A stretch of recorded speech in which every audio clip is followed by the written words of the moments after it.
And Allah has the supreme examples. Tawakkul is putting your full trust on Allah, who has the supreme examples, Allah subhanahu wa ta'ala. You may go through dark tunnels in your life. That's part of life, and a part of a believer's life. You think they're dark, but Allah always chooses what's best for you. عَجَبًا لِأَمْرِ الْمُؤْمِنِ إِنَّ أَمْرَهُ كُلَّهُ لَهُ خَيْرٌ. It's astonishing the matter of a believer. Everything that happens to him is good. You may not know it. You may not see the wisdom of it in this life. You may later on see it. If you don't see it in this life, you will see it in the life after. Ibn Rajab mentioned the story of Qadi al-Maristan. He said about himself, Qadi al-Maristan, he said, I was hungry one day in Mecca. And I became hungry one day that I couldn't find anything to eat. So I went walking around in Mecca.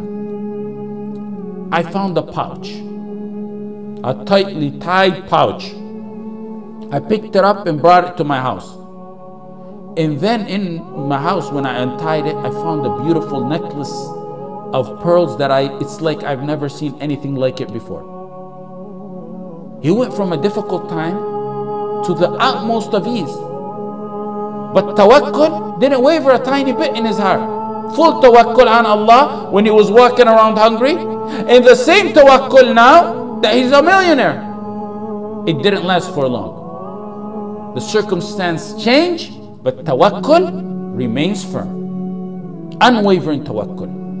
As soon as he walked in Mecca, right after that, he walked in Mecca, he heard the old man calling out, I lost the necklace and I have 500 dinar reward for whoever brings me back the necklace.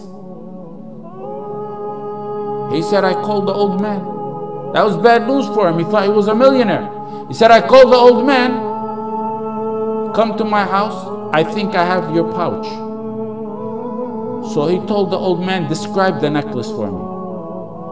He said the old man not only described the necklace, but he described the pouch and the string that was tied around the pouch and the number of pearls and the string that held the pearls together and every single detail about the necklace. So he said, I gave him the necklace.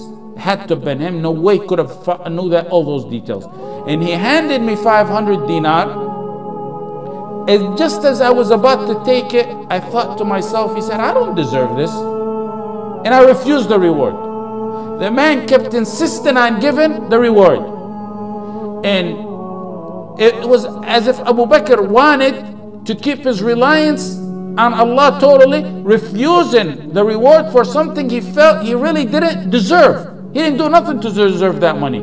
So the old man took the reward and left. Qadi al-Maristan, whose name is Abu Bakr, Kunya Abu Bakr, said, I left Mecca after that. And I took the ocean. And on the way, the ship began to sink. All the money on board sunk, and many of the passengers, most of them, died. He said, I seen a small raft while I was in the water. I held on to it, and the wind kept blowing me for such a long time until I got to an occupied island. When I landed on the island, he said, I immediately headed to the masjid, finding that there's no one there, so I began to recite Quran. The people attended the masjid. They came to me, stranger in town. They asked, could you teach us Quran? They seen him recited. Could you teach us Quran? He said, yes. And then they began to overwhelm him with gifts. Then he said, I seen pages in the masjid one day, so I began to read in them, pages of the Quran. They said, you even know how to read and write? He said, yes. They told him, will you teach us and our children how to read and write? And they began to learn from him how to read and write, and also they showered him with gifts. Then they told him one day, after being there for some time, we have this problem. We have this young orphan girl. She has recently been orphaned. Her father died. And we want you to marry her. This was a tactic they did to try to keep him in town and attached to the town so he will not think of ever leaving them. He resisted. He wasn't even thinking about marriage. But based on their insistence, he said, I agree to marry her. He married her.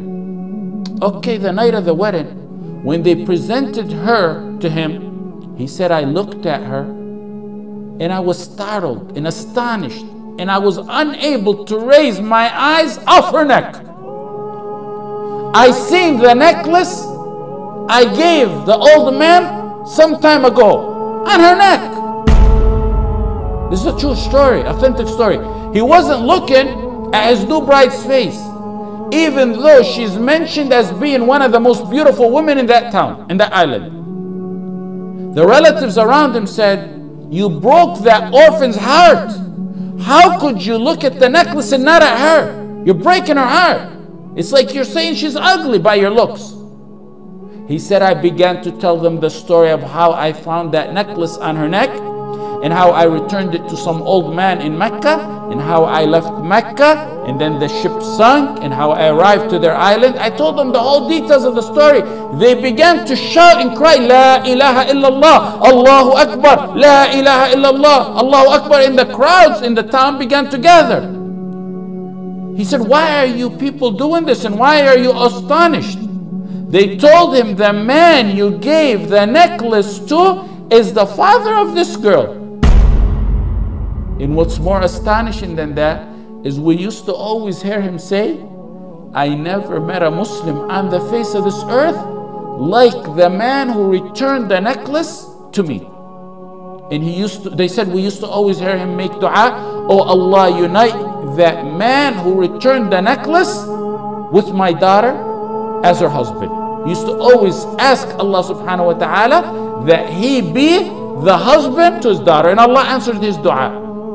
This is what happens with tawakkul. During hard times, your tawakkul needs to go unwavering, and that light will reappear at the end of the tunnel. Tawakkul is your source of ease and happiness in both difficult and happy times. That's not the end of the story. Look it, from tunnel to tunnel. You see the light, then you go in another tunnel. He said, I lived with her a very nice life, and Allah blessed me with 2 children. Tawakkul, through ease and hardship. Then she died. His wife died. Another hardship. So he said, me and my sons inherited the necklace. Then my 2 children died. Another hardship, but no, the tawakkul still there. He said, then I sold the necklace for 100,000 dinar.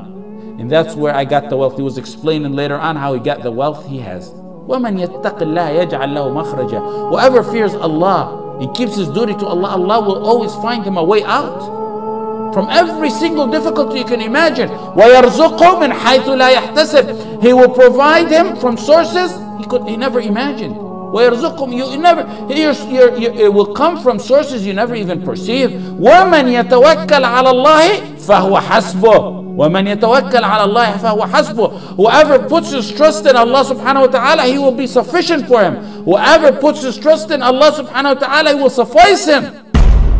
بسم الله الرحمن الرحيم ومن يتق الله يجعل له مخرجا ويرزقه من حيث لا يحتسب ومن يتق الله يجعل له مخرجا ويرزقه من حيث